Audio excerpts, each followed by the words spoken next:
എൻ്റെ കഥയിൽ ധാരാസിംഗ് ഇല്ലായിരുന്നു, ഒരു ഫയൽമാൻ ഉണ്ടായിരുന്നു. അത് ധാരാസിംഗ് ആയാൽ നന്നായിരിക്കും എന്ന് പറയുന്നത് ശ്രീനിവാസനാണ്. ഷൂട്ടിംഗ് തുടങ്ങിയതിന് ശേഷമാണ് ശ്രീനി ഇങ്ങനെ ഒരു നിർദ്ദേശം വച്ചത്. ഷൂട്ടിംഗ് തുടങ്ങിക്കഴിഞ്ഞു. ഇപ്പോൾ ഓടർദമ്മാവ ആളറിയാം എന്ന ചിത്രത്തിൻ്റെ ലൊക്കേഷനിൽ മുകേഷും ശ്രീനിവാസനും ഒക്കെ കാറിലാണ് അമൃതയിൽ നിന്നും പൊയ്ക്കൊണ്ടിരുന്നത്. ഞാൻ പലപ്പോഴും സ്കൂട്ടറിലാണ് വന്നുകൊണ്ടിരുന്നത്, പ്രിയനറിയാം. അതിൽ സ്കൂട്ടറിൽ എൻ്റെ പിന്നിലിരുന്ന് സിബി മലയിലാണ്. അന്ന് തുടങ്ങിയ സൗഹൃദമാണ്.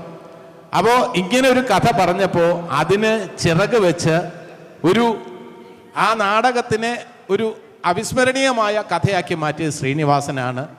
ചിത്രം ഷൂട്ടിംഗ് തുടങ്ങിക്കഴിഞ്ഞതിന് ശേഷമാണ് ഈ ഫയൽമാൻ കീഴ്പ്പെടുത്തേണ്ട, നായകൻ ദിലീപ് കുമാർ കീഴ്പ്പെടുത്തേണ്ട ഫയൽമാൻ ധാരാസിംഗ് ആയാൽ നന്നായിരിക്കും എന്ന് സിബി മലയിലും ശ്രീനിവാസനും തീരുമാനിച്ചത്.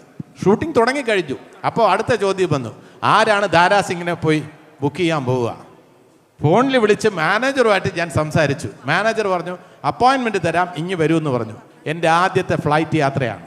എന്ത് ധൈര്യത്തിലാണ് പോയതെന്ന് എനിക്കറിയില്ല. ഞാൻ നേരെ മുംബൈയിലേക്ക് പോകുന്നു. അവിടുത്തെ ഏറ്റവും രസകരമായിട്ടുള്ള സംഭവം, പ്രൊഡ്യൂസർ സുബ്രഹ്മണ്യൻ സാർ എൻ്റെ അടുത്ത് പറഞ്ഞു, ജഗദീഷ് ഒരു 2 ലക്ഷം രൂപ വരെ ഓഫർ ചെയ്തോളൂ, അതിൽ കൂടുതൽ കൊടുക്കാൻ നമ്മുടെ പൈസ ഇല്ല. ഞാൻ പറഞ്ഞു നോക്കാം എന്ന് പറഞ്ഞ് ഞാൻ അവിടെ ചെന്ന് സിംഗ് സാബിൻ്റെ അടുത്ത് ഇംഗ്ലീഷിലും ഹിന്ദിയിലുമായിട്ട് കഥ പറഞ്ഞു. എന്നിട്ട് അവസാനം പുള്ളി പറഞ്ഞു വെരി നൈസ് പേഴ്സൺ. അദ്ദേഹം പറഞ്ഞു കഥ ഇഷ്ടമായി, ഇനി റെമ്യൂണറേഷൻ്റെ കാര്യങ്ങളൊക്കെ സംസാരിക്കാം. അപ്പം ഞാൻ പറഞ്ഞു സിംഗ് സാബ്, don't think that it is a remuneration, just an honor, just a token of our admiration, our affection. Said, so don't feel bad, we will give you 25,000 rupees. Singh സാബ് എന്നെ ഒന്ന് നോക്കി, ഇങ്ങനെ നോക്കിയിട്ട് അദ്ദേഹത്തിൻ്റെ ഗുസ്തിയുടെ ഏതെങ്കിലും ഒരു രീതിയിൽ എന്നെ മലർത്തി അടിക്കുമോ എന്ന സംശയം വരെ എനിക്ക് തോന്നി. നിങ്ങൾ പറഞ്ഞാൽ വിശ്വസിക്കില്ല, 25,000 രൂപയ്ക്ക് അദ്ദേഹം സമ്മതിച്ചു. അതെൻ്റെ കഴിവല്ല, അദ്ദേഹത്തിൻ്റെ വലിയ മനസ്സാണ്. ഇവിടെ വലിയ തയ്യാറെടുപ്പായിരുന്നു. ഇത്ര കോഴി വേണം, ഇത്ര മുട്ട വേണം എന്നൊക്കെ പറഞ്ഞ് സാധാരണ നമ്മൾ കഴിക്കുന്ന ഭക്ഷണത്ത് കഴിച്ചിരുന്ന ഒരു സാധാ മനുഷ്യൻ, സ്നേഹസമ്പന്നനായ മനുഷ്യൻ. അപ്പോൾ ധാരാസിംഗിനെ കൊണ്ടുവന്ന ആ കഥയാണ് എൻ്റെ മനസ്സിൽ ആദ്യമായിട്ട് ഓടിയെത്തുന്നത്. ഇനി കൂടുതൽ കാര്യങ്ങൾ നമുക്ക് മുകേഷ് പറഞ്ഞാൽ അതിലെന്തെങ്കിലും അവാസ്തവമായിട്ടുണ്ടെങ്കിൽ അപ്പോൾ തന്നെ ഞാൻ തിരിച്ചു പറയും. അതുകൊണ്ട് സത്യസന്ധമായിട്ടുള്ള രീതിയിൽ കാര്യങ്ങൾ അവതരിപ്പിക്കണം, ഇല്ലെങ്കിൽ ഞാനിവിടെ ഉണ്ട്. ഓക്കെ. അല്ല ജഗദീഷ് ചേട്ടാ, ഒരാൾ മിസ്സിംഗ് ഉണ്ടെന്ന് തോന്നുന്നു നിങ്ങളുടെ ഈ ലിസ്റ്റിൽ. മുകേഷ് ചേട്ടനാണ് അത് ഏറ്റവും കൂടുതൽ പറയാൻ പറ്റുന്നത്. ആരായിരുന്നു എന്നൊന്നും ആലോചിക്കാം.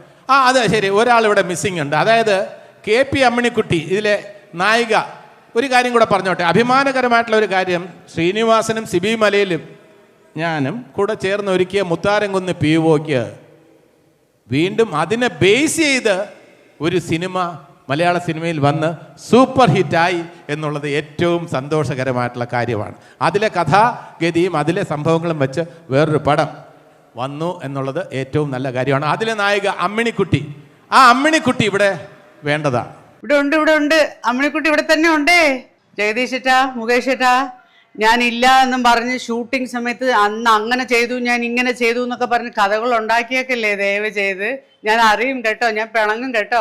Hi everybody. ചില പ്രത്യേക സാഹചര്യങ്ങൾ കൊണ്ട് എനിക്കിന്ന് നേരിട്ട് നിങ്ങളെ വന്ന് കാണാൻ സാധിച്ചില്ല, ക്ഷമിക്കണം കേട്ടോ. ശിവ് ചേട്ടാ, congratulations on your 40 years of highly successful journey.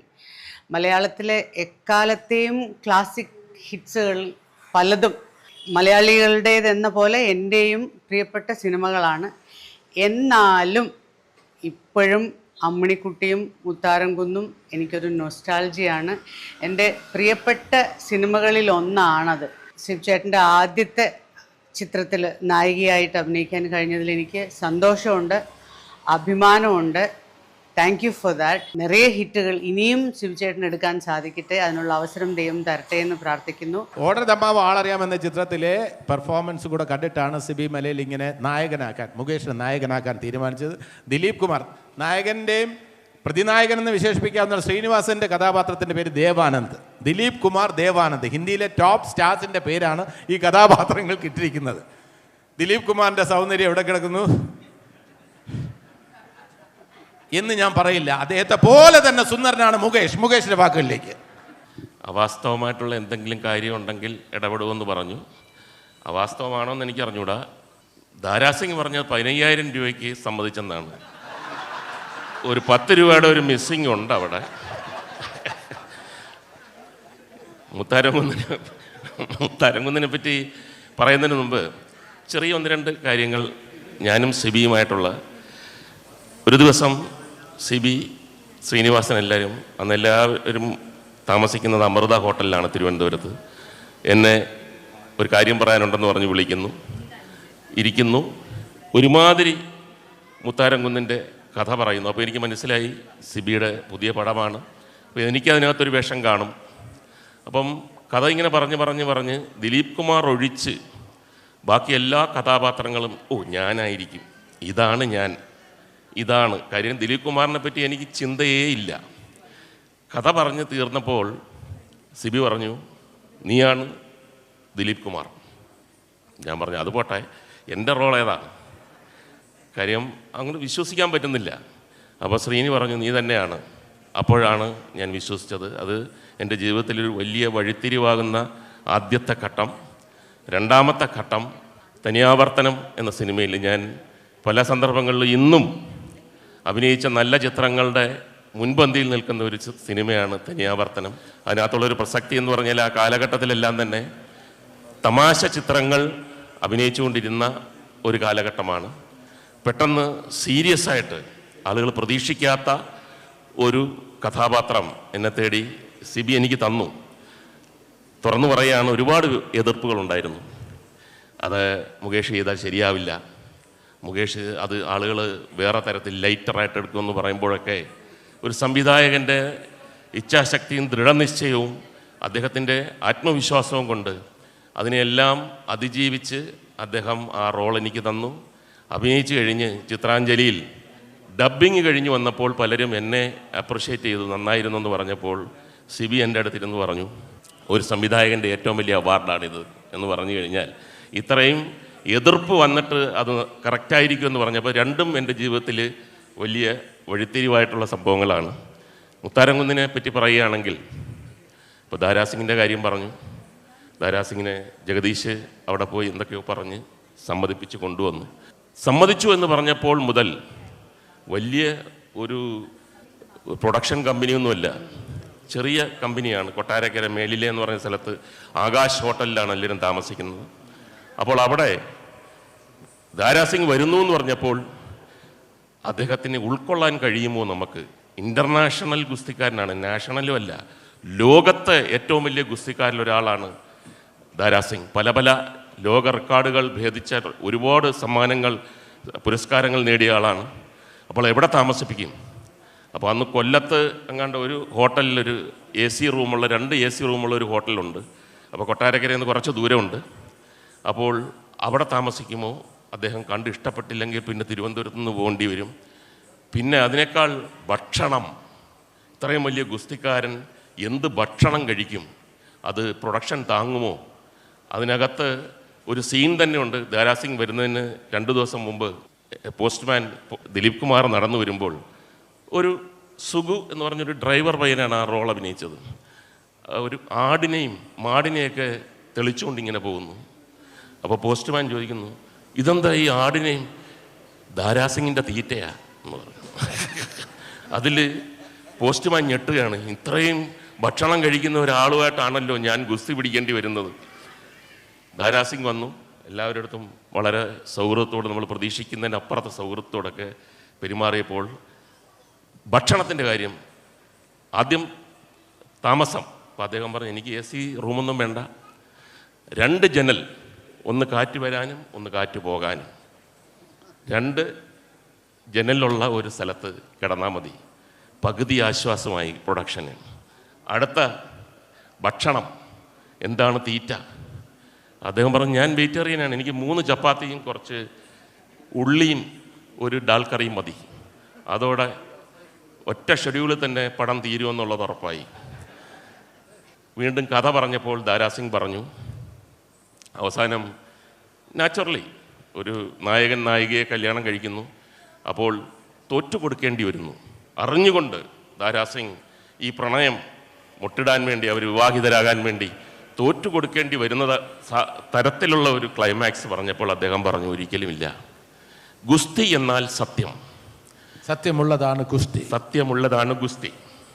കാരണം ദാരാസിംഗായിട്ടാണ് അഭിനയിക്കുന്നത്, വേറെ കഥാപാത്രമായിട്ടല്ല. ഗുസ്തിക്കാരനായിട്ട് തന്നെ അഭിനയിക്കുമ്പോൾ തോറ്റുകൊടുക്കുക എന്ന് പറഞ്ഞു കഴിഞ്ഞാൽ ഗുസ്തിയിലില്ല. ദാരാസിംഗിൻ്റെ എഫക്റ്റ് എന്ന് പറഞ്ഞു കഴിഞ്ഞാൽ ലോകത്തിൽ അദ്ദേഹം ഏറ്റവും വലിയ ഗുസ്തിക്കാരനായി മാറിയതിൻ്റെ കാരണം അദ്ദേഹത്തിന് മാത്രം അറിയാവുന്ന ഒരു ടെക്നിക്കുണ്ട്. ഇങ്ങനെ പരസ്പരം അങ്ങോട്ടും ഇങ്ങോട്ടും നോക്കുന്നു, ഒരു നിമിഷ നേരത്തിനകത്ത് വെച്ച് ഇങ്ങനൊരു സൗണ്ട് വെച്ചിട്ട് എതിരാളിയെ പൊക്കി ഇങ്ങനെ അന്തരീക്ഷത്തിൽ നിർത്തി കറക്കിയിട്ട് താഴെ ഇട്ട് കളയും. അതോടുകൂടി അതാണ് ഈ ദാരാസിംഗിൻ്റെ മെയിൻ ടെക്നിക്ക് എന്ന് പറയുന്നത്. അതെല്ലാവർക്കും പറ്റത്തില്ല. ആ തരത്തിൽ അദ്ദേഹം ഇങ്ങനെ കറക്കിയതിന് ശേഷം, എന്നെ കറക്കുന്ന രംഗമൊക്കെ ഉണ്ട്, വെച്ചിട്ട് നെടുമുടി വേണുവിൻ്റെ അടുത്ത് അദ്ദേഹം കുറച്ച് കാര്യങ്ങൾ പറയുകയാണ്. ഗുസ്തിയെയല്ല വലിച്ചഴക്കേണ്ടത്, പ്രണയത്തിന് അവർ തമ്മിൽ ഇഷ്ടപ്പെടുന്നുണ്ടെങ്കിൽ അവരെ കല്യാണം കഴിപ്പിച്ചയക്കണം, അതാണ് കുട്ടൻപിള്ളെ അന്തസ്, നല്ല തീരുമാനം എന്നൊക്കെ പറഞ്ഞിട്ട് അങ്ങനെ ഒരു ട്വിസ്റ്റിലാണ് ആ സിനിമ തീരുന്നത്. അപ്പോൾ ഇപ്പോൾ വളരെ വിചിത്രമായ കാര്യങ്ങൾ മാത്രമേ ഞാൻ പറയുന്നുള്ളൂ. ഇതൊക്കെ വേറെ സിനിമകളിലൊന്നും അനുഭവമില്ലാത്ത കാര്യങ്ങളാണ്.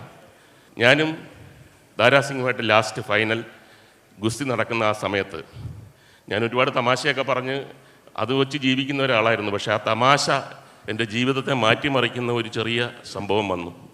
ദാരാസിംഗ് അതുവരെ എല്ലാ ദിവസവും നല്ല ചിരിച്ചൊക്കെ നിന്ന ആൾ പെട്ടെന്നൊരു വളരെ സീരിയസ് ആയിട്ടുള്ളൊരു മുഖം. അപ്പോൾ ഞാൻ 2-3 പ്രാവശ്യമൊക്കെ ചിരിച്ചിട്ടും അദ്ദേഹത്തിന് അത്ര ഒരു ചിരി പോരാ. അവസാനം അദ്ദേഹം എൻ്റെ അടുത്ത് പറഞ്ഞു, മുകേഷ്, നിങ്ങൾ യൂണിവേഴ്സിറ്റി ചാമ്പ്യൻ ആയിരിക്കും ഗുസ്തിയുടെ. അപ്പം എനിക്ക് മനസ്സിലായില്ല. പക്ഷേ ഇവിടെ ഷൈൻ ചെയ്യാൻ വേണ്ടി നിങ്ങൾ എന്തെങ്കിലും ഒരു ടെക്നിക്കോ കാര്യങ്ങളോ ഇടാൻ ശ്രമിക്കുന്നുണ്ടെങ്കിൽ എന്നോട് പറയണം, അല്ലെങ്കിൽ അപകടമാണ്. യു ആർ വെരി യങ്, അറിഞ്ഞൂടാ, എടുത്തിയാടരുത്. എനിക്കിതൊക്കെ അറിയാവുന്നതാണ്. എനിക്കൊന്നും മനസ്സിലായില്ല. ഞാൻ പറഞ്ഞു, സാർ എന്താണ് മനസ്സിലായത്? നോ നോ നോ നോ, ട്രിക്സൊക്കെ എനിക്കറിയാം. എന്തെങ്കിലും ക്യാമറ ഓൺ എന്ന് പറയുമ്പോൾ കാണിക്കാനുള്ള പരിപാടി ഉണ്ടെങ്കിൽ you will Zafar the consequence. നോക്കും നെടുമുടി വേണുവും ജഗദീശൊക്കെ ദൂരെ മാറിയെന്ന് എന്തോ ചിരിക്കുന്നുണ്ട്. അപ്പോൾ എനിക്ക് മനസ്സിലായി വൻ ചതിയാണെന്ന്. അവർ പറഞ്ഞു കൊടുത്തിരിക്കുകയാണ്, ഞാൻ യൂണിവേഴ്സിറ്റി വലിയ ചാമ്പ്യനാണ്, സ്റ്റാർട്ട് ക്യാമറ പറയുമ്പം ഇദ്ദേഹത്തെ മലർത്തി അടിക്കാനുള്ള എന്തോ ടെക്നിക്കുമായിട്ട് വന്നിരിക്കുകയാണ്. അപ്പം അദ്ദേഹത്തെ വളരെ എനിക്കറിയാവുന്ന ഹിന്ദിയിലും ഇംഗ്ലീഷിലും ഒക്കെ ഞാൻ പറഞ്ഞ്, ഇത് കോമഡിയാണ്, മലയാള സിനിമയിൽ ഇതേ ഉള്ളൂ, എല്ലാവരും തമ്മി പാരയും കോമഡിയുമാണെന്നൊക്കെ പറഞ്ഞിട്ട് അദ്ദേഹത്തിന് അത്ഭുതമായി. അപ്പോൾ അദ്ദേഹം എന്നോട് പറഞ്ഞു, ഒരു ടെക്നിക്ക് ഉണ്ടായിരുന്നു, ഞാനത് വലിയ രീതിയിലൊന്നുമല്ല, ഇങ്ങനെ അങ്ങനെ എന്തെങ്കിലും ട്രിക്ക് കാണിക്കുകയാണെങ്കിൽ ഇങ്ങനെ വെച്ചിട്ട് ഒന്ന് ഞെരിച്ച് വിടും എന്ന് പറഞ്ഞു കഴിഞ്ഞാൽ ജഗതിച്ചേട്ടനൊക്കെ ചില സിനിമയിലൊക്കെ അമ്മച്ചി എന്ന് പറയുന്ന ഒരു സൗണ്ട് വരും എൻ്റെ അതോടുകൂടി അംഗവൈകല്യമുള്ള റോളുകൾ മാത്രം തേടി വരുന്ന ഒരു കഥാഭാഗ്യനായി ഞാൻ മാറും. ലാസ്റ്റ് മൊമെൻറ്റിലാണ് അത് രക്ഷപ്പെട്ടത്.